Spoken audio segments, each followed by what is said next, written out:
DGISI,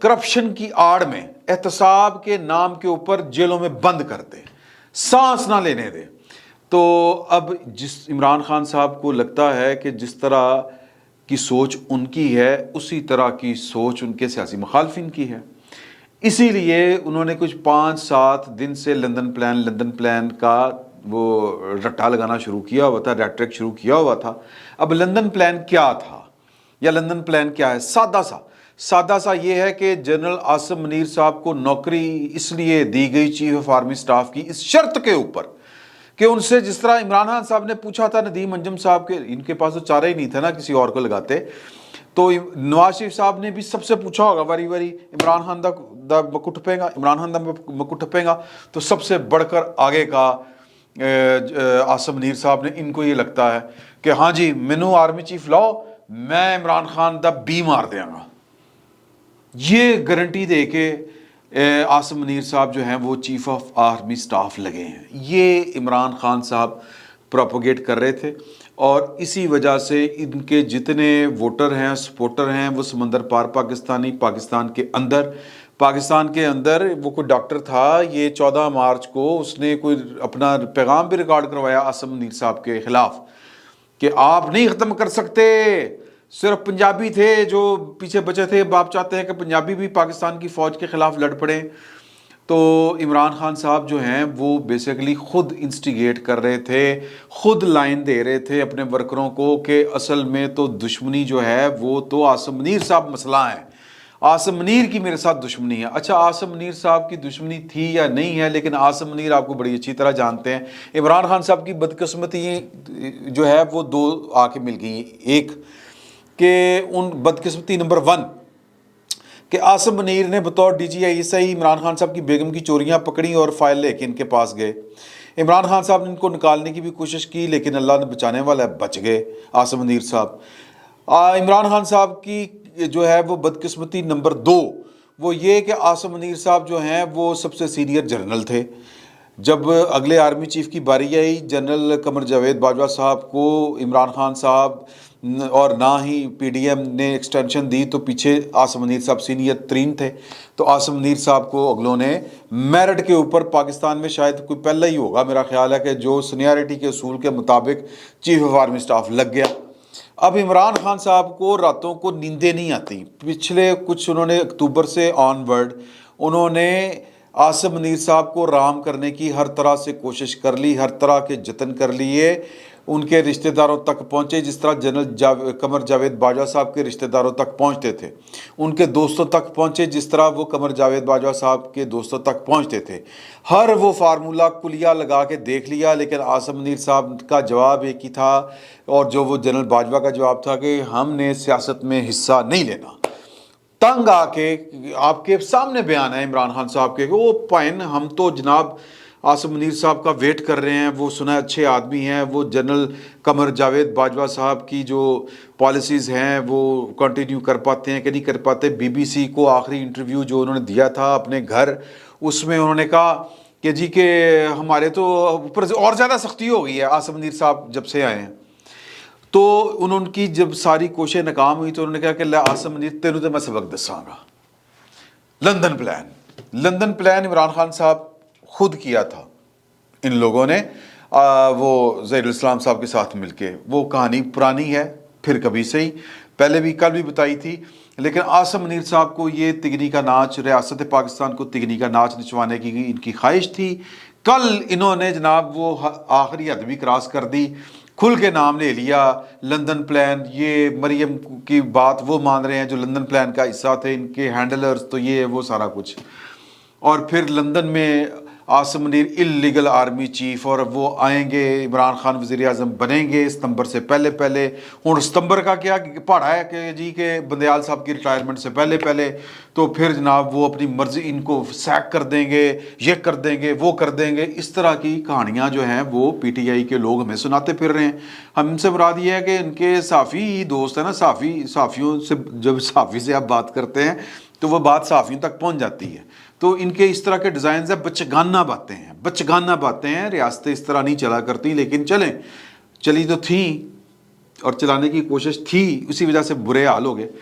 تو سر پھر جناب یہ جب انہوں نے کل تقریر کی تو پھر انٹری پڑتی ہے پرویز الہی صاحب کی. اب پرویز الہی صاحب کے اپنے بڑے حالات پتلے ہیں, بڑے خراب حالات ہیں, کیونکہ عمران خان صاحب سے زیادہ جو وٹ ہے وہ پرویز الہی صاحب کے اوپر ہے. پرویز الہی صاحب نے ڈچ کیا پی ڈی ایم کو, پرویز الہی صاحب نے ڈچ کیا نون لیگ کو, یہ آصف علی زرداری صاحب کو. پرویز الہی صاحب نے باجوہ صاحب کے, ان کا کہنا ہے, یہ ان کا کلیم ہے کہ باجوہ صاحب کا فون آیا تھا ہمیں تو ہم نے جا کے عمران خان صاحب کا ساتھ دیا, اور جو آصف علی زرداری صاحب ہیں ان کو یہ لگتا ہے کہ یہ ان کی بیگم اور ان کا بیٹا یہ پرویز الہی صاحب کو مجبور کیا انہوں نے کہ خان صاحب کا ساتھ دینا ہے. تو خان صاحب پرویز الہی صاحب کے اپنے بھی بڑے مسائل تھے, بیگم کو انہوں نے راضی رکھنا تھا, ان کی اپنی چوریاں پکڑی گئی تھی, دوسری تیسری شادی بڑا کچھ ہو چکا تھا, ان کے اپنے اس طرح کے معاملات ہیں, پھر وہ جو کہانیاں سامنے آئیں. بہرحال تو لہٰذا اس وقت جو اینیمی نمبر 1 ہے وہ حکومتی سائیڈ کے اوپر وہ تو پرویز الہی صاحب ہیں. پرویز الہی صاحب کے نہ صرف گورنمنٹ کے سیاسی جو اکابرین ہیں ان کے ساتھ معاملات جو ہیں وہ کشیدہ ہیں, بلکہ جو پاکستان کی سیکیورٹی اسٹیبلشمنٹ ہے وہ بھی اپنے آپ کو بٹرے وہ محسوس کر رہے ہیں کہ ہمیں مطلب ڈچ کیا گیا, دھوکہ دیا گیا. تو ان کی بھی نمبر 1 جو ہے وہ کوشش یہ ہے کہ پرویز الہی تن چھڑنا, اس طرح کی فیلنگ کہیں نہ کہیں پر پائی جاتی ہے. تو بہرحال وہ پہنچے ہیں. اب یہ میں نے پتہ کرنے کی کوشش کی ہے کہ کسی نے ان کو کہا تھا یہ ہمارے گورنمنٹ سائڈ سے یا گورنمنٹ سائڈ کا بھی جو دوسرا پورشن ہے سیکیورٹی اسٹیبلشمنٹ کا, کہ انہوں نے جا کے سمجھا یہ ریڈ لائن ہے, اگر آپ نے یہ والا کام کرنا ہے تو پھر یہ میری اطلاع کے مطابق یہ پاکستان کی جو فوج ہے یہ نیچے سے لے کے اوپر تک اس مہم کو جو ہے وہ پسند نہیں کیا گیا. وہاں پر اس بات کے اوپر جو ہے وہ کیا کہتے ہیں, چی بجمی, ہاں یہ کہتے ہیں اردو میں چی بجبی, یعنی متھے تے وٹ ہے, غصہ ہے.